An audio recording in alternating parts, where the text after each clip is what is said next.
Buenos días o buenas tardes, dependiendo de la hora en que ustedes están viendo esto. Estamos en el Unicornio hoy con alguien que en Santander es conocido como el profe Ferley. Es una persona que ha venido adquiriendo notoriedad, sobre todo por las denuncias que ha venido haciendo en torno a la gobernación de Santander. Que yo recuerde exactamente, en algún momento denunció que hubo una fiesta de cumpleaños del gobernador de Santander donde él mismo se hizo presente. Hubo también una circunstancia ligada a un busto del coronel Hugo Aguilar en Panaca, que denunció también en su momento lo mismo que una situación relacionada con un tráfico de influencias o de corrupción que había en torno a la expedición de los pasaportes. Profe Ferley, encantado de tenerlo por acá. ¿Cómo está usted? Muy bien, Jorge, qué gusto estar por aquí acompañándoles. Muchas gracias por la invitación. Y sí, efectivamente, pues han sido muchas y no solo esas, sino que también el tema del Inder Santander. Logramos también que el director del Inder Santander saliera de esta institución por cuenta de toda esta contratación amañada. Y bueno, ahí hemos venido denunciando cualquier cantidad de irregularidades que se han presentado en esta gobernación, una nueva gobernación del Clan Aguilar. Bueno, hay que aclarar o mencionar que estamos hablando con alguien que es en este momento diputado de la Asamblea de Santander. Y hay un hecho noticioso con el que yo quisiera comenzar, que me llamó mucho la atención y tiene que ver con unas placas conmemorativas que usted desde tiempo atrás ha estado tratando de que no solo la gobernación, sino otras entidades gubernamentales retiren con base en un decreto, creo que es el decreto 2759 de 1997, que obliga a que, o sea, o exige que ninguna entidad gubernamental puede hacer placas conmemorativas que queden como para la posteridad de lo que hizo fulanito, sotanito, el gobernador, el alcalde. ¿Qué ha pasado con eso? Cuénteme cómo es ese asunto. Así es, bueno, es un tema de ley. La ley prohíbe que los gobernantes que hacen obras con los recursos públicos, o sea, realmente son los ciudadanos y las obras pertenecen a la ciudadanía. La ley prohíbe de manera explícita que se rindan ellos mismos tributo, pompa, gloria por cuenta de cosas que no hacen ellos, que realmente son cosas pagadas con la misma ciudadanía, vuelvo y reitero. Y por eso hemos venido haciendo todo este barrido por el departamento de Santander e incluso en el mismo Congreso de la República, donde también ha sido una lucha dura para retirar una placa conmemorativa al señor Álvaro Uribe Vélez y otra al expresidente Iván Duque. Y aquí en el departamento de Santander, de igual forma, en todos y cada uno de los municipios hemos venido radicando acciones para retirar esas placas conmemorativas a personajes que incluso, algunos de ellos delincuentes condenados, como el señor Hugo Aguilar, el patriarca del mafioso clan Aguilar que hoy gobierna el departamento de Santander. Y por eso hemos venido pues haciendo todo este acto para reivindicar la dignidad del pueblo santanderiano y dejarle claro a todos los gobernantes que las obras se hacen con la plata del pueblo que paga impuestos, no con la plata del politiquero que lo único que hace es robarse. Cuénteme cómo es la cosa de que en el Congreso una placa de Álvaro Uribe Vélez. ¿Qué está pasando ahí? Bueno, efectivamente, en la Cámara de Representantes se encuentran esas dos cámaras, una que hace homenaje al expresidente Álvaro Uribe Vélez y otra que hace homenaje al señor Iván Duque Márquez. Ambas pues fueron construidas en el Congreso, que es un espacio público, que es un escenario público pagado con nuestros impuestos, y ellos de manera abusiva instalan estas placas. No solamente ellos, hay varias placas también adicionales, pero en este momento pues estamos haciendo el ejercicio con estas dos placas desde el año pasado. Hemos venido haciendo esa solicitud directamente al presidente del Senado, el señor Roy Barreras, y hemos recibido cualquier cantidad de talanqueras, de problemas para que ese señor acceda a quitarlas. Ellos alegan unas cantidades de excusas absurdas para no cumplir la ley. Le hemos dejado de manifiesto que es una ley de la República y que hay decretos que así la respaldan para que esas placas sean retiradas, pero a esta gente pareciera no importarles y se mantienen con la placa y pues a día de hoy ya hemos ganado en tutela, ya hemos ganado en acción de cumplimiento y ahorita pues estamos en ese proceso para que una vez más la justicia nos dé la razón y que por fin se haga este retiro de estas placas. Queda difícil de entender cómo así que el presidente del consejo, que hoy es petrista, que ya no es uribista, se pueda oponer a que se retire esa placa. ¿Cuáles serían las razones que aduce para no retirarla, si él tiene la potestad para hacerlo? Sí, él tiene la potestad para hacerlo perfectamente, pero no, dice que las placas son legales, que es que en su momento creo que la dice que hubo un decreto que las ordenaba, que decía que se podían poner, pero de igual forma, venga, es que aquí no es de un gobernante u otro, es que ninguno, o sea, los gobernantes y los politiqueros de este país deben entender que ninguno tiene por qué eternizar su nombre en ninguna obra y que si alguno en algún momento va a recibir algún tipo de homenaje, esos homenajes deben ser póstumos y debe ser si la persona de verdad hizo méritos en su vida para merecer un homenaje de estos, pero en vida ningún político debe recibir ningún tipo de homenaje de estos y menos, cuando son ellos mismos los que se auto homenajean, caso como por lo menos lo que ocurría aquí en el Museo de Suaita, donde el mismo gobernador Hugo Aguilar se hizo un museo para él mismo para rendirse honor y glorias a él mismo por ser gobernador, simplemente por el mérito de ser gobernador, y así no es, no se puede seguir gastando recursos públicos en eso y mucho menos seguir exaltando que los gobernantes lleguen simplemente a inflar su ego. Se debe llegar al poder público, al poder político es para servir, no para servirse de la plata a la gente. ¿A usted por qué le dicen el profe Ferley? Bueno, antes de que yo estuviese en la Asamblea Departamental de Santander, yo era profesor, yo me dedicaba a la docencia, yo duré durante 5 años dictando clases en una institución reconocida aquí de educación superior en Santander. Y bueno, después dimos el paso, después de 5 años estando allí, dimos el paso para la Asamblea y hoy estamos ejerciendo este riguroso trabajo de control político desde la Asamblea Departamental de Santander. Y ahora tengo entendido que está usted aspirando a la gobernación de Santander. Si es así, ¿representando a qué grupo, a qué partido, o confirmas, o cómo pretende usted llegar a la gobernación de Santander? Bueno, yo actualmente soy diputado en la Asamblea por el Partido Verde. Hay consenso en el partido respecto al nombre mío. De pronto hay algunas voces que se inclinan un poco por el tema del ingeniero Rodolfo.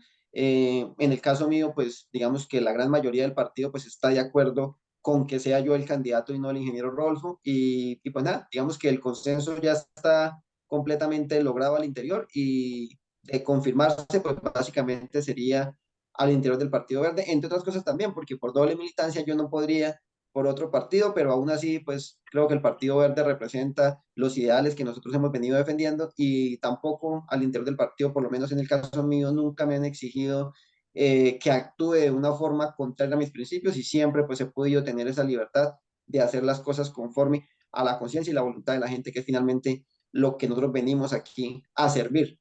Usted me está dando a entender que hay gente de la Alianza Verde que sería partidario de que una persona tan quemada políticamente como Rodolfo Hernández pudiera ser el candidato del partido y no usted.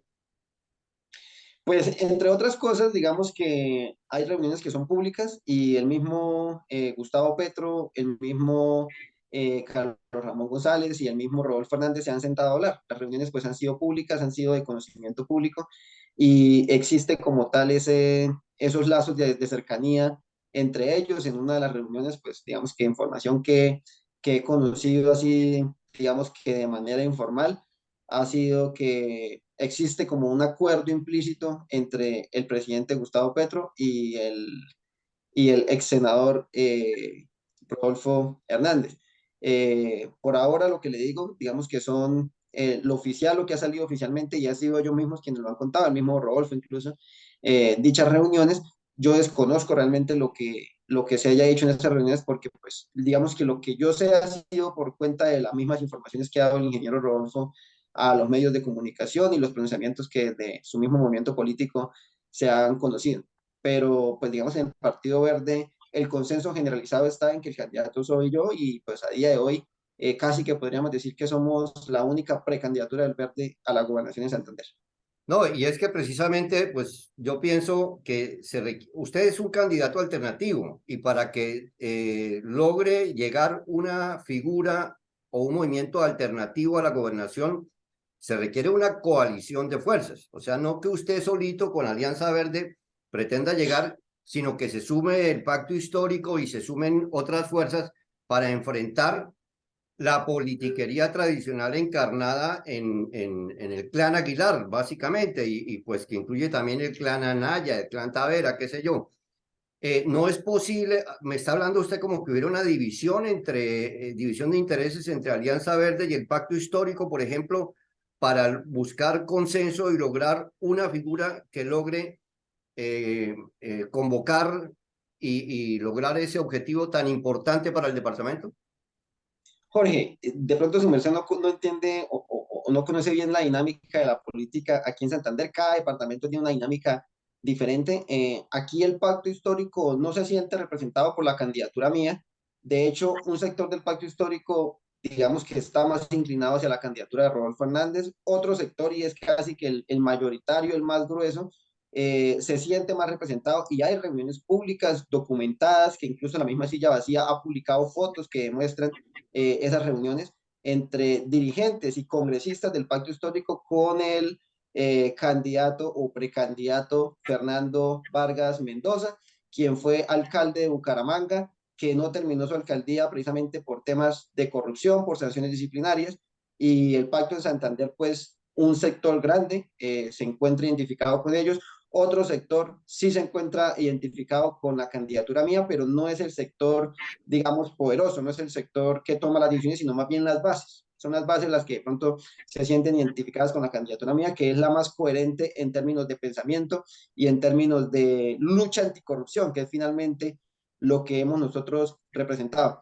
Pero estos sectores tomadores de decisiones se sienten más identificados con una candidatura como la de Fernando Vargas, porque es un señor que tiene mucha plata, pero muchísima plata, y es un señor que hace acuerdos directos de burocracia y clientelismo y viene hablando con cada sector, repartiendo secretarías, distribuyéndose la gobernación como un ponqué, y eso es algo que yo ni he hecho ni voy a hacer. Entonces, los sectores políticos y la clase política no se siente cómoda con mi candidatura, desde luego que no. Hay algunos partidos pequeños más bien, incluso algunos que hacen parte del pacto histórico que sí se han acercado y que sí dicen, profe, lo queremos apoyar, no queremos burocracia, lo que queremos es que aquí se acabe la corrupción, que se acabe el clan Aguilar en Santander. Entonces, así de todos los sectores, de todos los aspectos y, políticos e ideológicos incluso, porque la candidatura mía pues no es una candidatura ideológica, no es una candidatura de defender algún tipo de tratado o acuerdo así ideológico del pasado, sino una candidatura enfocada fundamentalmente en derrotar el gran cáncer que es la corrupción aquí en el departamento. Y aquí digamos que en otros tópicos de lo que es la política santanderiana, es que el clan Aguilar en las presidenciales se dividió y el señor Hugo Aguilar y Richard Aguilar estuvieron en la candidatura de Petro y el señor Mauricio Aguilar estuvo en la candidatura de Rodolfo Hernández. El señor Hugo Aguilar y Richard Aguilar, hasta donde me han dicho fuentes internas, tanto en la gobernación como en esos sectores del pacto histórico, se sienten más inclinados hacia esa candidatura de Fernando Vargas y otros sectores más enfocados o más de los que apoyaron o en Mauricio Aguilar, se sienten más enfocados o más representados por la candidatura del señor Juvenal Díaz, ex coronel del ejército, hermano de Iván Díaz Mateus, relacionado con la GIS política, hermano también del actual representante de la Cámara, Luis Eduardo Díaz Mateus, y que fueron los candidatos directamente apoyados por el clan Aguilar en las pasadas legislaturas para que llegaran al Congreso. Precisamente quería preguntarle de esas dos candidaturas que usted ha mencionado, una que es fuerte en la clase política tradicional como la de Fernando Vargas, y la otra que es fuerte como por ser la candidatura del clan Aguilar, y el clan Aguilar también tiene mucha plata, tulas repletas para mover por todo el departamento. ¿Cómo ve usted esas dos candidaturas compitiendo contra la suya? Bueno, actualmente no nos basamos en encuestas para definir la candidatura o la precandidatura nuestra no ha sido un capricho, ni ha sido simplemente porque yo dijera, oh, quiero ser gobernador, sino ha sido por cuenta de encuestas que han hecho diferentes sectores, incluso sectores de partidos tradicionales, aquí el departamento de Santander, en todas las encuestas, absolutamente en todas, aparecemos o punteando o en segundo lugar. En las que aparecemos de segundo lugar, quien aparece de primer lugar es el ingeniero Rodolfo Hernández, pero con una particularidad, independientemente de la encuesta, ya sea que yo aparezca de primero, ya sea que yo aparezca de segundo, ni siquiera sumando los votos y los porcentajes que tienen los señores Fernando Vargas y Juvenal, ni siquiera sumándolos, alcanzan siquiera a igualar lo que nosotros estamos marcando hoy en encuesta. Entonces, yo creo que realmente estos procesos de giro hacia la alternatividad, estos procesos de cambio de conciencia de la ciudadanía que hoy no quiere votar por estos sectores tradicionales corruptos y politiqueros que siempre han gobernado, es un hecho, se vio en las presidenciales donde toda la porquería politiquera estaba con Fico en primera vuelta y Fico ni siquiera logró llegar al segundo lugar. Eso mismo se está viendo reflejado en las regionales, donde fenómenos de opinión diferentes son los que están hoy en día a la vanguardia y las personas representadas por toda esa maquinaria corrupta y tradicional se están quedando incluso por fuera del segundo lugar. Pues vamos a la candidatura suya de Alianza Verde a la gobernación. Tengo entendido que lo que sería como su fórmula a la alcaldía de Bogotá es el concejal, el que hoy es concejal Carlos Parra, ¿estoy equivocado? Pues, Bucaramanga. En Bucaramanga, perdón, sí, sí, disculpe. Bueno, digamos que en la alcaldía de Bucaramanga hay tres precandidaturas. La una es precisamente la del concejal Carlos Parra, la otra es la del diputado Giovanni Leal, mi compañero de pupitre, por así decirlo, en la Asamblea Departamental y con quien hemos enfrentado directamente al Clan Aguilar, una persona pues que durante estos casi 4 años ya de trabajo en la Asamblea, pues ha estado ahí también firme, oponiéndose a las barrabasadas que ha hecho este clan en Santander y pues defendiendo los intereses de la ciudadanía. Y una tercera precandidatura es también la del médico director de la Clínica San Luis, el señor Sergio Prada. Son las tres precandidaturas actualmente que existen dentro del Verde para la alcaldía de Bucaramanga y pues estamos a la espera de que se tome una decisión al respecto y sea quien sea la persona elegida, pues ahí vamos a estar apoyando y logrando pues que existan candidaturas realmente alternativas para generar esos procesos de transformación que tanto necesita el departamento y la ciudad. En ese terreno de lo alternativo hay un nombre que acabo de recordar y que me parece que está aspirando, no sé si a la gobernación o a la alcaldía de Bucaramanga también, Emiro Arias, que fue precisamente el que destapó la supuesta reunión de Rodolfo Hernández con el agente de Petro y que tenía él como candidato. ¿Usted qué sabe ahí de Emiro? ¿A ustedes han conversado o qué, siendo él también alternativo? Sí, yo he hablado con él en varias oportunidades, me parece un muy buen elemento para la política. Aún no sé qué decisión ha tomado. La última vez que hablé con él estaba precisamente decidiendo si aspirar a la gobernación o a la alcaldía de Bucaramanga. Yo lo noto, personalmente lo noto más inclinado hacia la alcaldía de Bucaramanga, pero no tengo a ciencia cierta certeza a día de hoy. Si él ya tomó una decisión, no la ha hecho pública. Lo último que supe fue que él hizo como una encuesta en su Twitter, preguntándole a la ciudadanía en qué escenario lo verían más, en la gobernación o la alcaldía, y recuerdo que en esa encuesta ganó que fuera candidato a la alcaldía. No sé realmente qué decisión va a tomar, pero independientemente sea cual sea la decisión, sería, pues, es un buen elemento aquí en la política santandereana y sería muy importante, pues, poder articular esfuerzos con una persona como él. Última pregunta, Ferley. ¿Usted cómo ve el gobierno de Gustavo Petro hoy y cómo cree que le va a acabar de ir? Bueno, el gobierno de Gustavo Petro tiene cosas buenas y cosas malas. Yo creo que particularmente por parte del presidente hay más cosas buenas que malas, pero lamentablemente hay un séquito que está alrededor de él que se ha encargado de espantar y de radicalizar al público casi que en contra del mismo presidente. Es un grupo que se creen dueños de la verdad y que ante cualquier crítica intentan pues destruir a la persona que emite pues esos comentarios. Yo he estado en desacuerdo con algunas cosas, en acuerdo con otras. De hecho, en su momento hice un video cuando él pronunciaba o cuando comunicaba que iba a sacar una reforma en la cual, bueno, en la reforma tributaria, en la cual iba a poner impuestos a las bebidas azucaradas, a los ultraprocesados. Me parece algo positivo, es algo que siempre hemos venido nosotros promoviendo y que es un tema también de salud pública. Lamentablemente, estos grandes emporios pues lograron hacer el lobby suficiente para casi que pasar eso a segundo plano y no se tuvo y no se concretó con la contundencia que se esperaba. En temas económicos, pues ha dejado claro el presidente que el país no ha empeorado respecto a lo que venía antes. De hecho, si uno mira el dólar a día de hoy versus el dólar a como lo entregó el gobierno pasado, uno se da cuenta que realmente estamos en el mismo nivel, o sea, no ha existido ese detrimento que ya el otro extremo, la derecha extrema, quiere mostrar como que es que estamos en el infierno y que si ganaba Petro el dólar iba a estar en 7.000 en un par de meses. Se han venido desmintiendo muchos mitos y ante todo, pues el llamado y lo que yo quisiera, o sea, como que, madre, como que Petro reaccionara y entendiera, es que no se le puede dar cabida a todos estos politiqueros corruptos que hoy hacen parte del gobierno.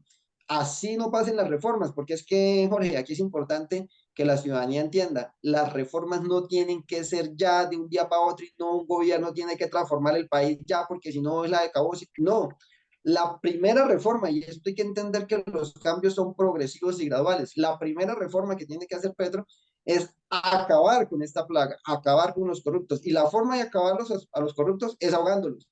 ¿Ahogarlos qué es? Quítenle la teta del Estado, sáquelos de toda la mermelada que tienen, quítenle los ministerios, quítenles todo. Y así es posible que en el siguiente gobierno se logren hacer cambios positivos, pero aquí no podemos ir a decirle a la gente el mensaje de que se van a lograr cambios para mejorar el país haciendo alianzas con los mismos corruptos que se lo han tragado, Bueno, haciendo pero alianzas con el mismo.